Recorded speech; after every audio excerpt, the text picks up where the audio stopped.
So what is Hermetic Qigong, and why is it so effective in aiding our spiritual path of alchemical unfoldment? So firstly, with Hermetics, we have a connection with nature, with the natural world. And right from the outset, this can be understood through the basics of the four elements of earth, water, air, and fire. Through this understanding, through this exploration of the elements in their coarsest physical expression in the world around us, we're then able to ride the depths of the elements up the vibrational scale as they portray not only in the physical worlds, but also through the emotions, through the astral body and realms, through the mental experience and mind substance in the mental worlds, and even through the Akashic bridge into the light realms as well. There's always elemental expression at play in all fabrics, in all realms, at all layers of the vibrational scale. So this is the framework. The framework isn't the four elements. The framework is nature, that which is everything. And that which is everything can be understood through the elements. And of course, there's the fifth element of the Akasha as well. Now, when we are learning Hermetic Qigong, one of the key things that differentiates this process from many other systems is that we begin with energy awareness. This is the first step. All refinement, all spiritual growth, all evolution, all further study and knowledge, everything that we're going to go through is born of energetic awareness. Now, why is this so valuable to start with energetic awareness? It's valuable because you don't waste time. It's valuable because you learn to work with that which crosses the barriers. Very often, in many systems, you might spend years pedestalizing a future idea of energetic opening and awareness, and hope that you might attain that through a physical practice, such as, standing post in internal Qigong, or sitting and working on your breathing. There's many different physical exercises that can help to build the body in such a way that it is more conductive for basic life force to move through, and that it produces more energy. So that's what many of these systems begin with, as a means of how do we create a body that produces more energy. Once the amplitude or the quantity of the energy is big enough, then the perceptions can go, oh, I think I feel that thing. And this might take years, and based on the perceptual capacity of that person, you might never actually develop the perception.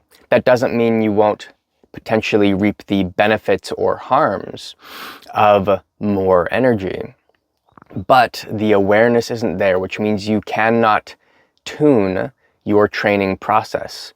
As such, you are subject to the instructions of a teacher to tell you when the next thing is, when the next exercise it's time for that to happen.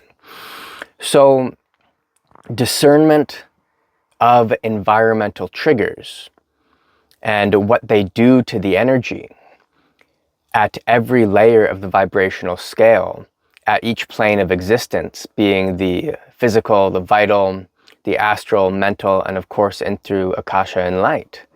Discernment of the energy allows us to discern what environmental triggers do to that energy. Because of this awareness, we are then able to reverse engineer training mechanisms that tune the energy however we may feel it best to progress at that time. Now, the part of us that is choosing is always going to be the issue with this method. The lack of development will always be the issue with this method. So it's very important that right from the get-go, we have a deep understanding of equanimity and emptiness so that we can explore this process from the place of our highest refinement and not from the place of our lowest desires. That is very, very often the issue with this type of path. Okay, so right from the outset, we are embracing that highest refinement and emptiness as the source of inspiration for how we approach this. This is the top-down approach in the sense that the energy that we're working with, understanding of how we perceive energy in the physical body, how we perceive and work with vital energy, with mental energy, with astral energy, with akashic and light energy, and all of the, many permutations and playful explorations of this, whether it's with the solar system and planets, whether it's all of the intricacies of the astral realms, whatever you happen to be exploring, it's top down. What do we mean by top down?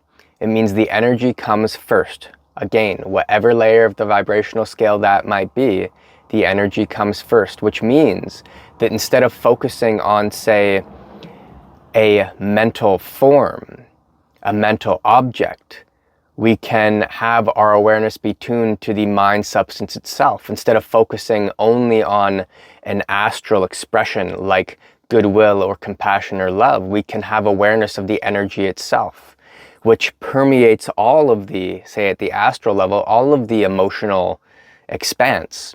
And we don't create forms of worship in ourselves to ourselves.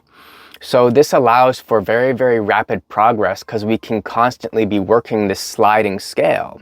And through this sliding scale, there's much freedom and growth because it's not getting stuck on anything. Again, we're not working with form, we're working with the energy. And from that energetic, again, sliding scale, from working with the energy itself, this gives us a much deeper and more refined and amorphous comprehension of the akasha, of equanimity, and of equilibrium. Now, when it comes to this study of nature, like we mentioned at the beginning of this video, it's right from the elements in the physical, right? You have fire, you have rocks and soil, you have earth, you have waters, oceans, rivers, clouds, you have air, that you breathe and that other things breathe, and there's this symbiotic breath that occurs, and that's all of them: earth, water, fire, and air. And of course the akasha, which is not quite really the physical thing. Now you have the elements, you have the kingdoms, right? You have the kingdoms of the mineral kingdoms, the plant kingdoms, the animal kingdoms, human kingdoms, kingdoms of the soul, spirit, beyond. And these are all the kingdoms, or you could look at sort of like the planes as well. You're deeply in connection with this stuff. This is deep connection with the planes, deep connection with the vibrational scale, deep connection with the balance of yin and yang, of positive and negative, of becoming and unbecoming phases of reality, deep understanding and realization of the spheres, the elements, the planetary expressions, the sun, the moon, and how everything connects here and now, the constellations of the zodiac and beyond, the Kabbalah, universal principles. It's all understood here. It's not fabricated and then worshipped and then merged with from an abstract place. It's done through this. And this right here, this moment right now, is a doorway to eternity. This right here, right now, is a doorway to infinity. What does this allow for? Well, through recognition of and union with all the forces of nature, right from the atoms that compose the soils and the grasses beneath our feet, to light right to the light and the influence of the stars and the constellations, the cosmos. There is an inbuilt humility, an inbuilt devotion, reverence, sacredness that comes through realization of the connection that we have with all that is in existence. That is the unity, the unification. This is a topic that sometimes comes up when I'm in conversation with people who are training traditional systems.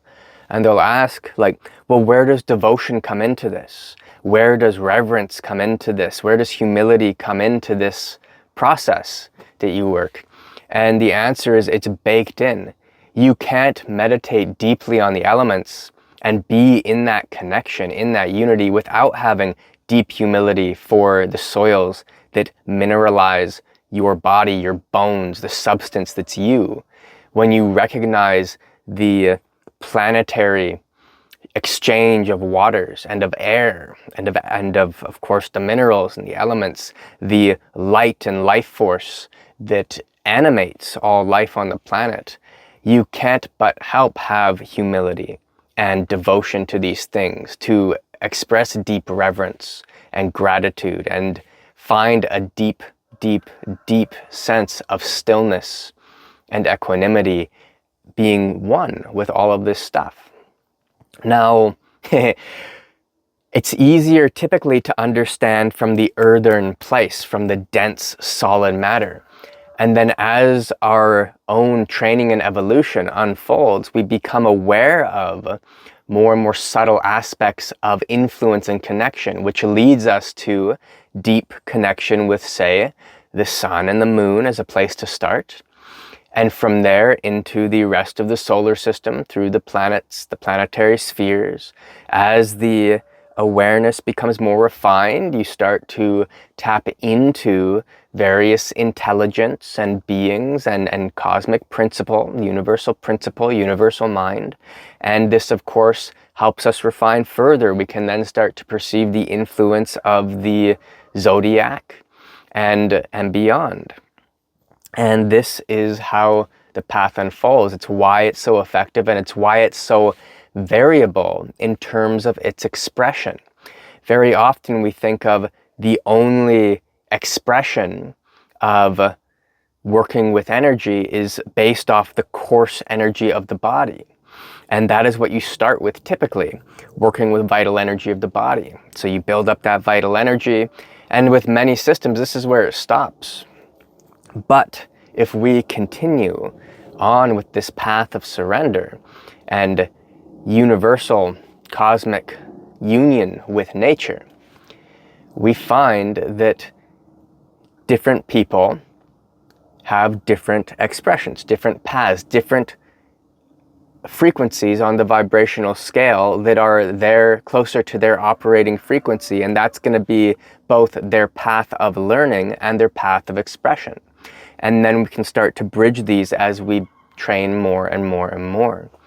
We do not want to demonize the path of knowledge in the mind, the study of emotion and influence and interplay and play and connection on that plane. Every single frequency on the vibrational scale, every single plane that you can explore, there is opportunity for study, for deep evolution, and for expression and service at each layer. So we want to have an open mind, and because of this cosmic connection, this understanding, this allows for an incredible open perspective when it comes to learning, and an open feeling space, and an open heart when it comes to learning and your own growth, as well as the growth of others and the expression of others, which means that we aren't subject to our own judgment anymore. We evolve out of that. And you can achieve this through seeing and understanding, realizing with unity and connection how all these layers interplay and work and are part of the path. Now, when it comes to the practice itself, we have 4 stages. And these, I like to use the Buddhist framework of laying down, sitting, standing, walking. So we have the first stage of laying down, which requires no distraction, no part of us that needs to balance ourselves or be upright. And this is, of course, where you work your dream yogas and you start to really explore the astral planes, and your sleep becomes part of the lightening of the soul and the evolution of the astral body and the refinement through the astral light layers as well. You then have your sitting practice, which requires a little bit of balance, and so it can be a little bit more distracting as you're learning to tap into the depths of stillness, the depths of high refinement, and then you achieve these very, very heightened evolutions and revelations through the sitting practice. This is then brought into the standing practice, which is a little bit more distraction, right? A little bit more resistance, because you have effort of the body that's a little more, effort to stay balanced, it's a little more. And then you learn from this how to find that highest in this space from standing. Standing becomes more of a standing, moving Qigong. And then from there you start to have walking, where the feet are taking steps. And your walking practice is what you bring into the entirety of your existence. So whatever you happen to be working with, when you are encumbered by distraction, what level of refinement, of cosmic unification can you bring to each and every moment? And you'll find, of course, in the beginning, that you can go a lot higher when there's no distraction, when you're just sitting and there's no distraction. And then when they're standing and there's no distraction. And then when there's movement, a little bit, and no distraction. Then when you're walking and there's no distraction, and you can feel with each and every step that you take the connection universally, cosmically, with the solar system, with the earth, with the elements. Each and every step becomes an act of devotion, an act of humility, an act of reverence and sacredness and gratitude to the earth and to everything you're in connection with. Then can you increase the distraction more that you're capable of bringing this into, in conversation, in intense emotional moments, whatever the situations might be, in physical exertion, hiking a mountain, in like a martial arts context, in a high-stakes sporting environment, whatever it might be. And we train these, we practice these, we explore these so that we can bridge our highest into the world. And part of that process is coming into union with that highest state of refinement, wherever that might be, in sitting practice, in standing practice, in basic moving practice and walking practice, and then into the laying down practices as well.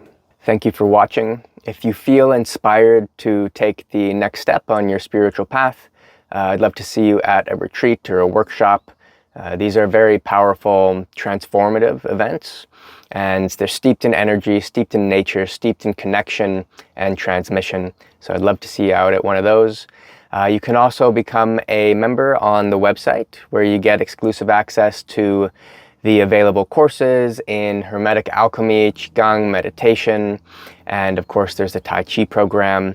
And also we have ongoing support with access to the Zenden, which is a Q&A video reference library.